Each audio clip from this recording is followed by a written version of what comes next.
अगर आप या आपके क्लाइंट्स को डेली लाइफ में या वर्कआउट के टाइम पोस्चर में प्रॉब्लम्स आ रहे हैं तो आज का वीडियो जरूर देखिएगा, क्योंकि इसमें हम लोग पोस्चर इंप्रूव करने के लिए टॉप 4 एक्सरसाइजेस को कवर करेंगे।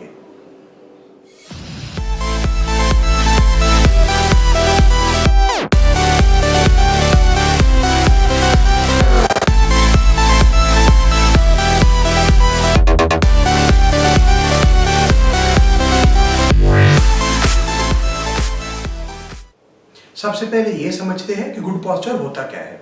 तो गुड पोस्चर में शोल्डर्स डाउन रहते हैं, थोड़ा पीछे रहता है, हाथ अंदर की तरफ रोटेट नहीं करते, लोअर बैक में माइल्ड आर्च होता है और चेस्ट आउट रहता है।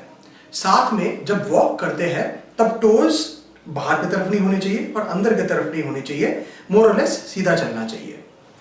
तो लोअर बॉडी का पोस्चर ज्यादातर पेल्विक गर्डल के अलाइनमेंट पर डिपेंड करता है। पेल्विक गर्डल यानी बेसिकली हिप्स। तो अगर हिप्स का अलाइनमेंट सही है, अपने आप सारा का सारा लोअर बॉडी का अलाइनमेंट सही हो जाता है। साथ में अपर बॉडी का अलाइनमेंट ज्यादातर शोल्डर ब्लेड्स पे डिपेंड करता है। अगर शोल्डर ब्लेड्स का मूवमेंट सही चल रहा है और वो सही पोजीशन में बैठते हैं तो अपने आप पूरा का पूरा अपर बॉडी का अलाइनमेंट सही हो जाता है। बेसिक पॉइंट आपको ये याद रखना पड़ेगा कि बॉडी में बैलेंस होनी चाहिए। सारे मसल्स का टेंशन और सारे मसल्स का फ्लेक्सिबिलिटी सेम होना चाहिए, तब जाकर बॉडी में प्रॉपर पोस्चर मेंटेन होगा। तो कोई भी जब पोस्चरल प्रॉब्लम आ रहा है, हमको ये देखना पड़ेगा कि कौन सा मसल टाइट है और कौन सा मसल वीक है, क्योंकि हमेशा दो मसल से प्रॉब्लम आएंगे, एक टाइट मसल और एक वीक मसल। और सोल्यूशन तो बहुत सिंपल है, जो टाइट मसल है उसको स्ट्रेच करो और जो वीक मसल है उसको स्ट्रेंथन करो। ये पोस्चरल ट्रेनिंग जो हम करते हैं इसको डेली करना जरूरी है, क्योंकि हम बेसिकली बॉडी का एक आदत तोड़ना चाहते हैं, तब जाकर पोस्चर में इंप्रूवमेंट आएगा।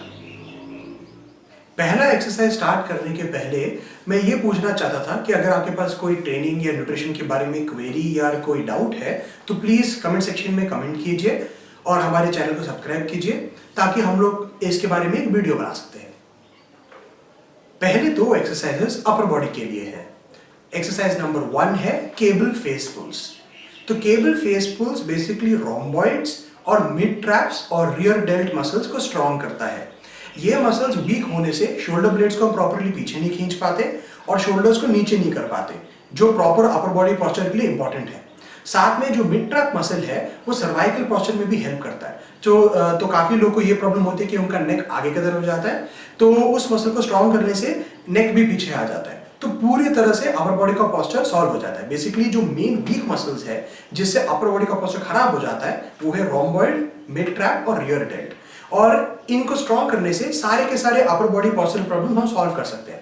साथ में ये बेंच प्रेस में, डेडलिफ्ट में और स्क्वाट में जो शोल्डर इंजरीज होते हैं, बेसिकली जो आगे शोल्डर में जो पेन होता है, ये इसको भी सॉल्व करता है और आगे जाकर एल्बो और रिस्ट इंजरीज को भी अवॉइड करता है। तो मेरे हिसाब से ये ऐसा टाइप का एक्सरसाइज है जो सबको करना चाहिए। रेकमेंडेशन ये है कि कम से कम 2 से 3 सेट करो, 8 से 12 रेपिटेशन का। मेन पॉइंट ये है कि शोल्डर को डाउन रखते हुए फेस पुल करो और ये कोशिश करो कि आप एल्बोज को बॉडी के पीछे खींच रहे हो और जो हैंडल है वो आपके चिन या नोज के लेवल पे खींचना चाहिए। जो केबल मशीन यूज करोगे उसका सेटिंग आपके फोरहेड या उससे थोड़ा ऊपर लेवल पे होना चाहिए। सेकेंड एक्सरसाइज है thoracic extensions on foam roller. Basically thoracic extensions हमारे रिबकेज मसल्स, पेक्टोरल्स और शोल्डर को स्ट्रेच करता है। साथ में जो अपर स्पाइन की वर्टिब्रे है उसका मोबिलिटी को इंक्रीज करता है। जब अपर स्पाइन पीछे की तरफ जा पाता है, ऑटोमेटिकली जो चेस्ट आउट पोस्चर है और शोल्डर्स को जो पीछे लेने के लिए हमको मूवमेंट करना पड़ता है वो आसान हो जाता है, क्योंकि सारा का सारा मूवमेंट अपर बैक से आ रही है। लोग गलती ये करते हैं कि जब वो चेस्ट आउट पोस्चर को बिल्ड करना चाहते हैं, वो चेस्ट आउट पे ध्यान देते हैं पूरा शोल्डर के मूवमेंट से, वो एक्चुअली अपर बैक से मूवमेंट नहीं लाते। प्रॉब्लम क्या होता है कि अगर सारा का सारा मूवमेंट शोल्डर से आएगा तो वहां के मसल्स पे लोड जाती है, जिसकी वजह से इंजरीज हो सकते हैं। साथ में वो मसल्स थक भी जाते हैं, जिसकी वजह से पोस्चर मेंटेन नहीं कर पाते। तो इसलिए अपर स्पाइन का मोबिलिटी इंक्रीज करना जरूरी है, क्योंकि 90% प्रॉब्लम्स अपर बॉडी में ज्यादातर अपर स्पाइन के कम फ्लेक्सिबिलिटी होने की वजह से होती है। इस एक्सरसाइज में ये ध्यान दो कि आपके हिप्स हमेशा डाउन रहे, थोड़ा बहुत एब्स को फ्लेक्स करके रखो ताकि आप लोअर बैक से मूवमेंट नहीं कर रहे हो, अपर बैक से मूवमेंट कर रहे हो। जो फोम रोलर है वो शोल्डर ब्लेड से थोड़ा नीचे होना चाहिए। अगर स्ट्रेच को और डीप करना चाहते हो, आप हाथ में एक प्लेट या छोटा सा डंबल होल्ड कर सकते हो। इस एक्सरसाइज को डेली करो, 1 सेट 20 रेपिटेशन। अगले 2 एक्सरसाइजेस लोअर बॉडी और लोअर बैक के पोस्चर के लिए है। पहला एक्सरसाइज है बल्गेरियन स्प्लिट स्क्वाट्स। इसको आप वेट के साथ कर सकते हो या सिर्फ बॉडी वेट के साथ भी कर सकते हो। एक सेट 10 to 15 रेपिटेशंस करो पर साइड डेली।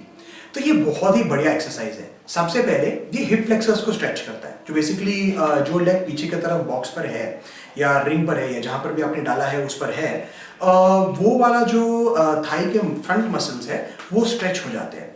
ये फ्रंट वाले मसल्स को हिप फ्लेक्सर्स बोलते हैं। बेसिकली जब हिप फ्लेक्सर्स टाइट होते हैं या वीक होते हैं तब ये पेल्विक गर्टल को आगे की तरफ खींचते हैं, जिसकी वजह से लोअर बैक में बहुत ज्यादा आर्च बन जाता है, जिसको लॉर्डोसिस बोलते हैं।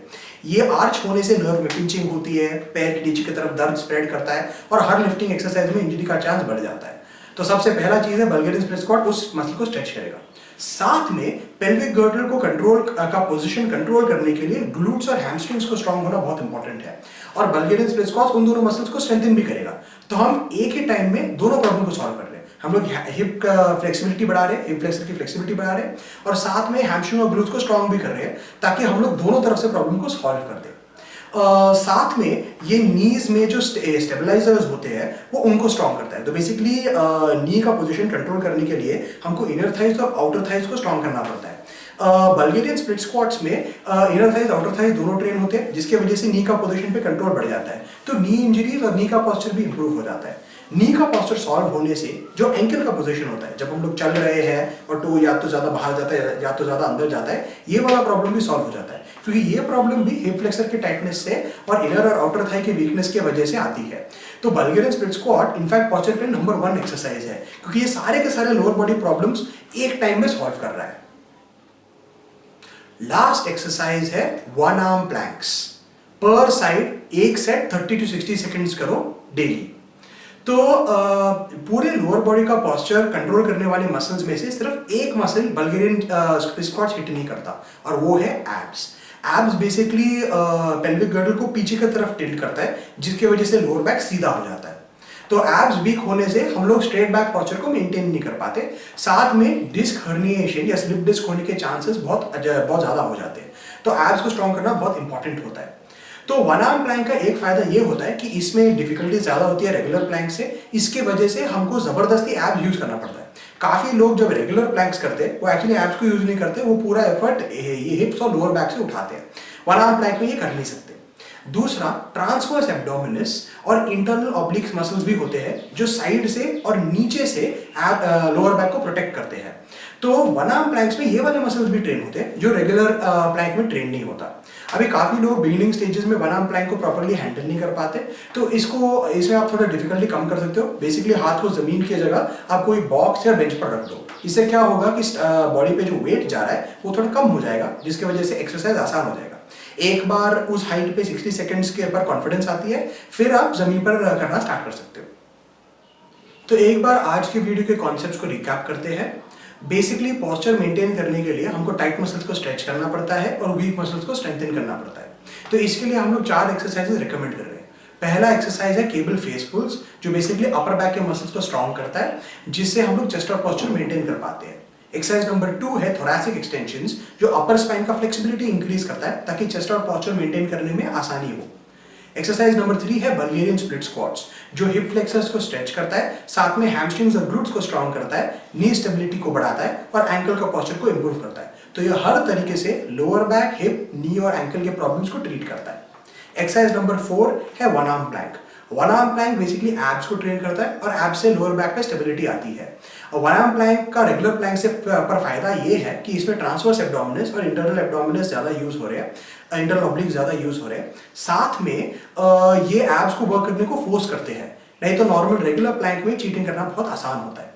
अगर आप ये चारों एक्सरसाइजेस को आपके वार्म अप्स में इंक्लूड करोगे तो मैं गारंटी करता हूं कि आपकी इंजरी का रिस्क बहुत कम हो जाएगा, और साथ में जो पहले के पोस्चर प्रॉब्लम्स है वो भी सॉल्व हो जाएंगे।